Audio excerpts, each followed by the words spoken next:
السلام علیکم، میرا نام ڈاکٹر حسن سردار ہے۔ میں ایز اے چائلڈ اسپیشلسٹ کام کر رہا ہوں DHQ ہاسپٹل بہاڑی میں۔ آج میں آپ کو بتاؤں گا کہ اگر آپ کے بچے کو گھر میں بخار ہو جاتا ہے کسی بھی ٹائم، کئی دفعہ پریشانی بن جاتی ہے رات کو 3-4 بجے 5 بجے، تو آپ نے ایمرجنسی میں کیا کرنا ہے ہاسپٹل آئے بغیر؟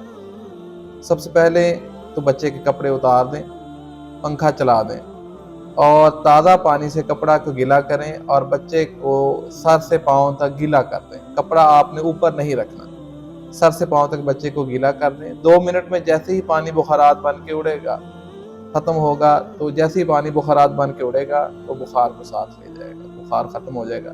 ہر 2 منٹ بعد اسی طرح آپ نے جسم کو گیلا کرتا رہنا ہے۔ 10 منٹ کے اندر 4 سے 5 دفعہ آپ پٹیاں کریں گے اس طرح پورے جسم پہ، تو بخار اتر جائے گا۔ صرف سر پہ پٹی کرنے کا، سر پہ گیلا کرنے کا کوئی فائدہ نہیں ہوتا۔ آپ نے اس بچے کو پٹیاں جو کرنی ہے وہ پورے جسم پہ کرنی ہے اور پنکھا چلتا رہے۔ اس دوران بچے کو سردی لگے گی، جب بھی بخار اترتا ہے سردی لگتی ہے، اس بات پہ بھی پریشان نہیں ہونا۔ فوراً 10 منٹ کے اندر بخار اتاریں۔ اس کے بعد اگر کوئی قریب کوئی ڈاکٹر ہے یا ایمرجنسی میں آپ DHQ کی ایمرجنسی میں فوراً بچے کو لیں۔ جزاک اللہ۔